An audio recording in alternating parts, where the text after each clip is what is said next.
Selamat pagi Bapak Ibu dan kasih Tuhan. Shalom, damai sejahtera dalam nama Tuhan Yesus menyertai Bapak Ibu dan saudaraku semuanya di pagi hari ini. Tema renungan kita pagi hari ini adalah Tuhan melindungi umatnya. Yang terambil dari Ester 7 ayat 1 sampai 10 saudaraku. Bapak Ibu yang dikasih Tuhan, pagi ini kita mau merenungkan kebenaran firman Tuhan. Bagaimana Tuhan memberi pertolongan, bagaimana Tuhan memberi perlindungan kepada umatnya. Orang-orang Yahudi yang terancam untuk dilenyapkan, yang terancam untuk dibinasakan dari negeri Persia. Saat Haman mendapatkan karunia kebesaran dari Raja Ahasiweros, saudaraku, dinaikkan pangkatnya, kedudukannya, dinaikkan di atas semua pembesar raja. Dan semua pegawai raja wajib berlutut dan sujud kepada Haman. Dan Mordekai, saudaraku, tidak mau berlutut dan sujud kepada Haman. Hal itu tentu menjadikan dia marah dan berupaya untuk melenyapkan bukan saja kepada Mordekai, tetapi semua orang-orang Yahudi di Persia. Usahanya untuk melenyapkan orang-orang Yahudi mendapat dukungan Raja Ahasiweros, saudaraku. Sehingga tinggal menghitung waktu saja, orang-orang Yahudi tinggallah namanya. Nah, bagaimana Mordekai dan Ester menghadapi situasi yang genting, situasi yang sangat kritis ini, saudaraku? Yang pertama, mereka bersatu hati memohon belas kasihan Tuhan, memohon pertolongan Tuhan, memohon perlindungan dari Allah. Ester 4 ayat 15 sampai 17, saudaraku. Ester minta kepada Mordekai untuk memerintahkan seluruh orang-orang Yahudi di Susan berpuasa 3 hari 3 malam, tidak makan, tidak minum, saudaraku. Memohon belas kasihan Allah, memohon pertolongan Allah, memohon perlindungan dari Allah atas nasib mereka, terlebih kepada Ester yang akan menghadap raja supaya mendapat kasih dan perkenanan dari raja, saudaraku.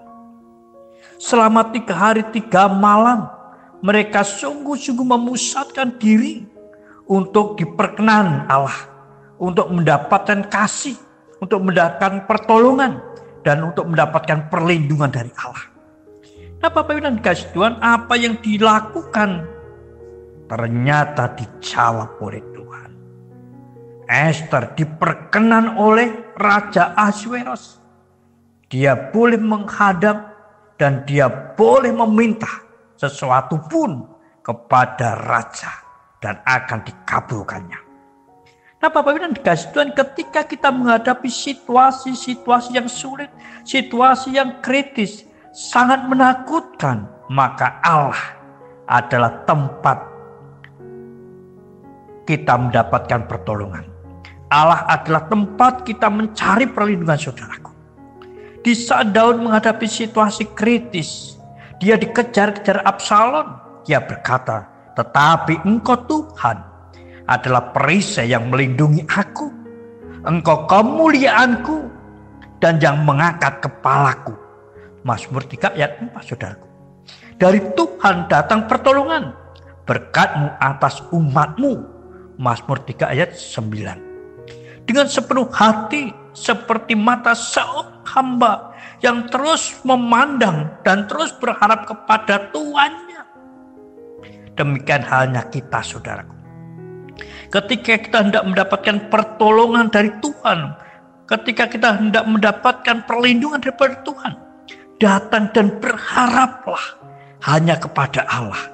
Bukan ke tempat lain, tetapi kepada Allah. Hanya kepada Allah saja kita akan mendapatkan pertolongan, kita akan mendapatkan perlindungan seperti orang-orang Yahudi. Itu yang pertama. Yang kedua, saudaraku, yang kedua, gunakan hikmat Allah. Banyak orang Kristen tidak tepat memahami iman. Ketika ada persoalan, ketika ada masalah, dia percaya Tuhan kasih pertolongan, dia percaya Tuhan kasih perlindungan, sehingga diam, tidak melakukan sesuatu apapun. Dan ketika masalah semakin besar, ia menggerutu, dan menyalahkan Tuhan. Rasul Yakobus berkata, iman tanpa perbuatan itu mati. Esther, Mordekai, dan orang-orang Yahudi percaya kepada Allah, sehingga mereka berdoa dan berpuasa. Dalam iman kepada Allah, mereka menggunakan hikmat yang bersumber dari Allah itu sendiri. Hikmat tersebut, Esther dan Mordekai menyusun strategi cara menyelamatkan bangsanya dari ancaman genosida yang akan dilakukan oleh Haman, saudaraku. Kita bisa lihat langkah yang pertama yang diambil, Esther tampil secantik mungkin di hadapan raja. Esther ada di pelataran dalam istana raja sehingga bisa dilihat oleh raja. Yang ketiga, menghadap raja sesuai dengan tata cara yang berlaku di sana. Yang keempat, saudaraku, mengundang raja untuk menikmati jamuan yang diadakan oleh Esther. Esther mau membuat hati raja gembira dan puas oleh pelayanannya. Yang kelima, menjelaskan kepada raja yang telah berkenan dan berjanji mengabulkan segala sesuatu yang Esther minta. Dan Esther minta Haman untuk dihukum. Nah, Bapak Ibu dan dikasih Tuhan, pengkhotbah berkata, dan beruntunglah yang mengetahui bahwa hikmat memelihara hidup pemiliknya. Pengkhotbah 7 ayat 12b.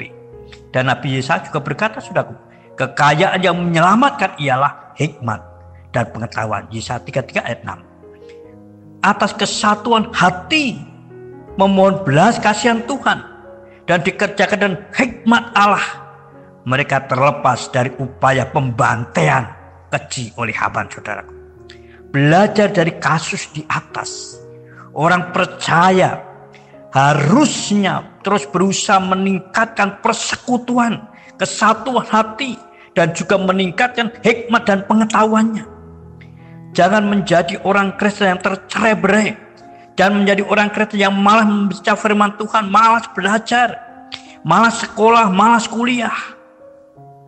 Jadilah orang Kristen yang sungguh-sungguh giat di dalam mengerjakan hikmat dan pengetahuan.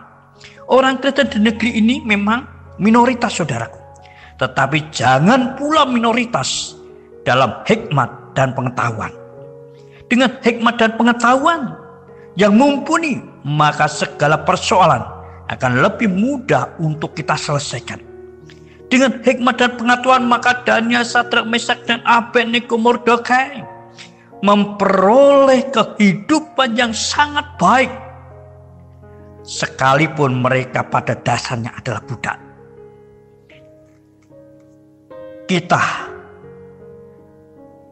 Ketika kita ada masalah, ketika kita ada persoalan yang pelik, ketika kita ada dalam situasi yang kritis, satukan hati bersama dengan semua anggota keluarga kita, saudaraku. Berdoalah, mohonlah pertolongannya, mohonlah perlindungannya, serta pikirkan dengan hikmat dan pengetahuanmu bagaimana cara menyelesaikan.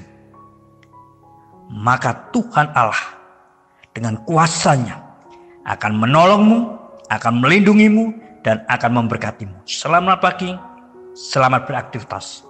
Terus jaga kesehatan, jaga jarak, cuci tangan pakai sabun. Bersukacitalah dan bersyukurlah selalu. Tuhan Yesus memberkati. Haleluya. Amin.